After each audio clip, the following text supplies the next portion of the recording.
The fate of the Fantastic Four rests on the Human Torch and the Thing, but how are they going to deal when 2 becomes 3?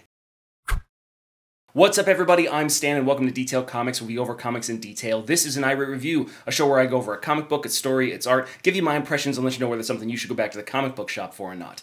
Make sure you subscribe to get more of these every single week. The book that I want to talk about is Marvel 2-in-1 number 4. So this is the first time that we see Johnny and the Thing venture into the multiverse using the multisect, and they have Dr. Rashna along with them. The thing is that it seems like she has some ulterior motivations to go along with this, and they don't necessarily know where Reed and Sue are, or the kids. So what's going to happen when they dive into the multiverse headfirst? Coming out of Marvel Legacy, Marvel 2-in-1 was easily one of my most anticipated books because it was the key to returning to the Fantastic Four, and Marvel has made no insinuations that this is anything but a Fantastic Four book. They've actually said in interviews that this is a Fantastic Four title through and through. So when we open up in Marvel 2-in-1 issue number 4, we actually see Dr. Rashna kind of going over what appears to be some sort of patient inside her own abode. So you see the monitors, you see those kind of things, and you realize that there's something that she is trying to fix that she can't do it, and that's probably one of our ulterior motivations for heading into the multiverse, but we don't necessarily know enough right now to figure out exactly what it is. Of course, on the next page, we actually open up 2 brand new Fantastic Four outfits.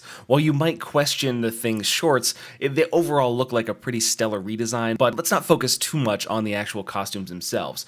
The real big key is what their motivations are. They're ready to go out into the multiverse, and of course, Spider-Man is a little bit concerned of just the Human Torch and the Thing headed out into this vast space of multiple universes. However, with Dr. Rashna along and then getting an explanation as to exactly how things are going to go, he's like, okay, so yeah, you're totally fine now. So in a very classic Spider-Man turn, he's looking out for his friends, but as soon as he knows that they're in capable hands, he's totally fine with it. So with these tethers hooked up that Rashna's put together, they head out into this vast space. And what we see is that this immediately goes cosmic, and the multiplane, which is the area in between multiverses where you can actually dive into a few different things.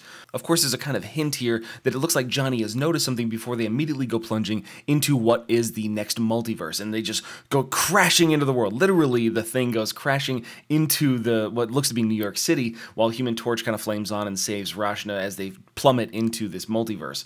They aren't necessarily sure exactly where they are. They're not even sure whether they exist here. So when these futuristic cars start driving by, the Thing's like, hey, you know, it's like, you know who I am? And the guy's like, yeah, you're the asshole that wrecked my car 9 years ago. So I thought it was really kind of funny that, you know, Chip Zdarsky's got a touch for this humor. So while taking something as serious as jumping around the multiverse, he actually has the ability to interject a lot of humor, especially when it comes to the human nature of the Thing and of Johnny Storm, that very interesting relationship between those two characters. And now that they've made themselves known, they immediately get, I wouldn't necessarily say accosted, but definitely interrupted by She-Hulk and Wolverine of this particular universe, and they both have these shield emblems on, which is the first real indication that something's different.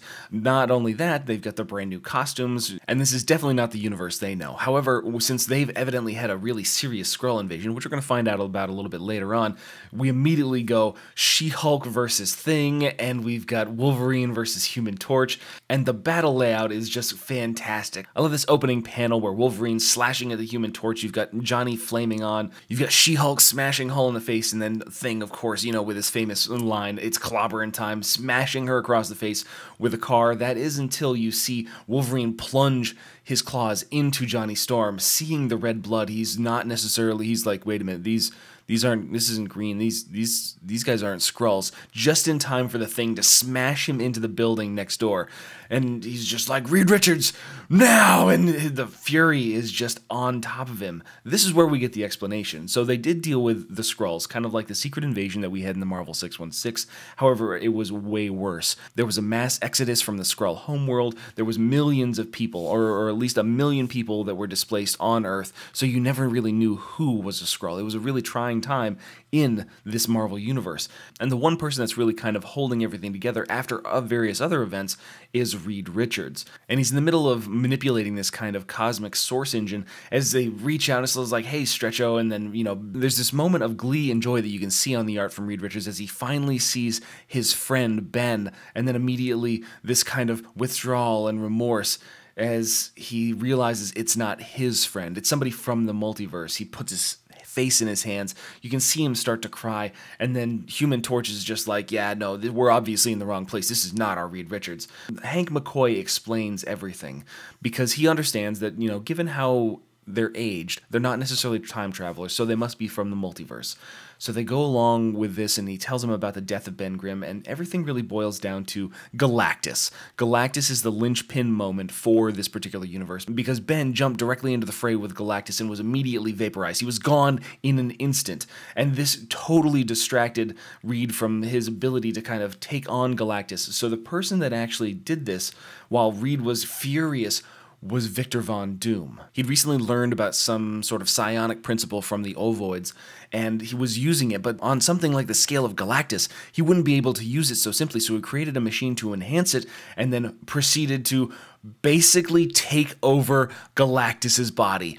Dr. Doom becomes Galactus, absorbs the power cosmic, becomes one of the greatest and most powerful beings inside the Marvel Universe, and he made a promise he would protect Earth. He would not eat Earth. Of course, this meant that the world was saved. Earth was saved not by the Fantastic Four, but by their greatest enemy. And one of the nemesis of Reed Richards, a person that he's always found himself to be a rival, Victor Von Doom, who was now embodying the power of Galactus. And Galactus promised that he wouldn't eat Earth, of course, but Galactus needs energy in order to function, and Doom always seeks power and more of it. So while he did promise that he wouldn't eat Earth, he ate everything else. And that's where we see a lone Earth with some sort of mechanical ring around it and a sun that's blazing so close and yet so far away.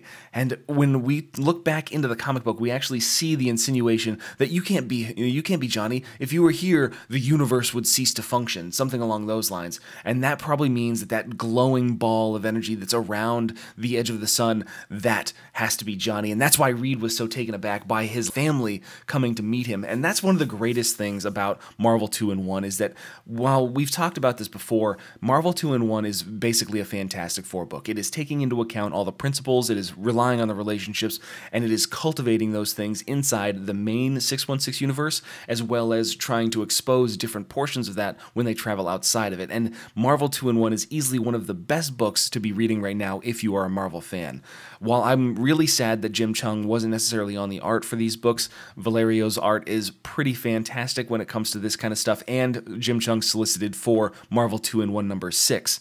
And then Chip Zdarsky is somebody that you wouldn't necessarily kind of associate with this strong a storytelling, but I am really excited for where he's going, and just diving into these universes that he can just create on a whim with these fantastical ideas, these one singular divergent points inside a Marvel universe, is a really fun idea. I've always been a big fan of the cosmic and the multiversal stuff when it comes to Marvel and when it comes to DC, and this is going to take it to a level that I'm really excited about. But I want to know what you guys think too, so hit me up in the comments down below and we can start that conversation.